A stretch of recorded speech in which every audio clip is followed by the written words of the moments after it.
সমাবেশ এবং সমাবেশ শেষে আমরা একটি মিছিল বের করি। আমাদের আজকের কর্মসূচি ছিল জাতীয় পার্টি সহ 14 দলের সাংগঠনিক কার্যক্রম নিষিদ্ধ করা, যেমনিভাবে আওয়ামী লীগের সাংগঠনিক কার্যক্রম নিষিদ্ধ করা হয়েছে, এবং একই সাথে জিএম কাদের সহ যারা ফ্যাসিবাদের দোসর তাদেরকে গ্রেপ্তার করা। এর প্রতিবাদে যখন আমরা পল্টন থেকে মিছিল নিয়ে আমরা কাকরাইলের দিকে আসবো, তখন জাতীয় পার্টির কার্যালয়ের সামনে থেকে আমাদের উপর হামলা করা হয়, ইট পাটকেল নিক্ষেপ করা হয়। দেখতে পাচ্ছেন যে আমার আঙ্গুল ফেটে গিয়েছে, আমি ঢাকা মেডিকেলে ট্রিটমেন্ট নিয়েছি। সেই সময় আমাদের 4 থেকে 5 জন আহত হয়।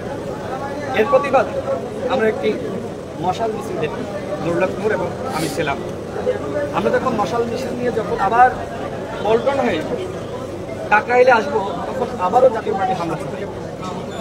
আমাদের নেতাকর্মীরা তখন প্রতিরোধ শুরু করি। স্বাভাবিক, আমরা তো হামলা হলে তো চুপ থাকবো না। তারপরে আমরা নেতাকর্মীদের নিয়ে আমাদের গণ অধিকার পরিষদের কেন্দ্রীয় কার্যালয়ের সামনে আসি।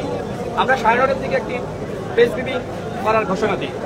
সবেমাত্র প্রেস ব্রিফিং শুরু করেছি, আমি কথা বলবো, তারপরে নুরুল্লাহ কথা বলবে। এর মাঝখানে হঠাৎ করে সেনাবাহিনী এবং পুলিশ যৌথভাবে আমাদের উপর হামলা চালায়। নুরের উপর যেভাবে হামলা চালিয়েছে সেনাবাহিনী এবং পুলিশ, তার নাক ফেটে গিয়েছে, তার চোখের অবস্থা খুবই খারাপ, তার হাত ফেটে গিয়েছে এবং সে এখন মনুষ্য অবস্থায় আছে। বাঁচবে কি মরবে আমি জানি না, সবই আপনারা দেখেছেন। এখন তার খিচুড়ি শুরু হয়ে গেছে এবং একইভাবে আমিও হামলা শিকার হয়েছি। আমাদের শতাধিক নেতাকর্মী এই 9:30টার দিকে আমাদের বেশ দিকে সেনাবাহিনী এবং পুলিশ যে হামলা চালিয়েছে, শতাধিক নেতাকর্মী আহত হয়েছে, কারণ হাত ভেঙে গেছে, কারণ মাথা ফেটে গেছে, কারণ পা ভেঙে গেছে। আমি অবাক হয়ে গেলাম। গণ অধিকার পরিষদ বাংলাদেশের একটি নিবন্ধিত দল। গণ অধিকার পরিষদের এই গণঅভ্যুত্থানের যে ভূমিকা সবাই জানে। 18 সালের কোটা সংস্কার আন্দোলন না হলে 24 সালের গণঅভ্যুত্থান হয় না। আমরা 18 থেকে 24 সাল পর্যন্ত একটানা লড়াই করেছি। এই লড়াইয়ে নুরুল্লাহ অ্যারেস্ট হয়েছে, আমি অ্যারেস্ট হয়েছি, রিমান্ডে নির্যাতনের শিকার হয়েছে। আমরা সর্বশেষ গণঅভ্যুত্থানে নুরুল্লাহ অ্যারেস্ট হয়ে ঘোষণা দেয় সরকারের 90% পতন হয়ে গেছে, 10% ধাক্কা দাও। আমরা বারবার বলছি অভ্যুত্থানে সেনাবাহিনীর ভূমিকা আছে। আপনি দেখবেন যখন সেনাবাহিনীকে নানান ব্যক্তি, নানানভাবে নানান দল, নানান সংগঠন বিতর্কিত করার চেষ্টা করেছে, আমরা বলেছি সেনাবাহিনী দেশের স্বাধীনতা সার্বভৌমত্বের প্রতীক, তাদেরকে বিতর্কিত করা যাবে না।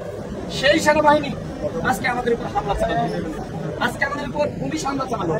সেনাবাহিনীর ঊর্ধ্বতন কর্মকর্তারা আমাদের সাথে যোগাযোগ করে আমার সাথে পুলিশ কথা বলে, তারা আমাদেরকে বলে যে আপনারা শান্ত থাকেন, আমরা পরিস্থিতি শান্ত করার চেষ্টা করছি। আমরা বলি যে আমরা এই মুহূর্তে এখন প্রেসিডেন্ট করেছি, জানতেন। তারপরে আমাদের উপর এইভাবে সেনাবাহিনী হামলা করলো, পুলিশ হামলা করলো, এটা অনাকাঙ্ক্ষিত। আমরা মনে করি এই সরকার নিজ থেকেই জাতীয় পার্টিকে প্রোটেকশন দিচ্ছে। আপনাদের আজকের যে ঘটনা ঘটলো, তারপরে আপনাদের কোনো কর্মসূচি কিংবা আপনাদের কি অবস্থা, আপনাদের পরবর্তী পদক্ষেপগুলো কি হবে? আমরা আজ রাত 11টায় 15 আমরা একটি প্রেস ব্রিফিং করবো এবং একই সাথে আমরা আলাপ আলোচনা করে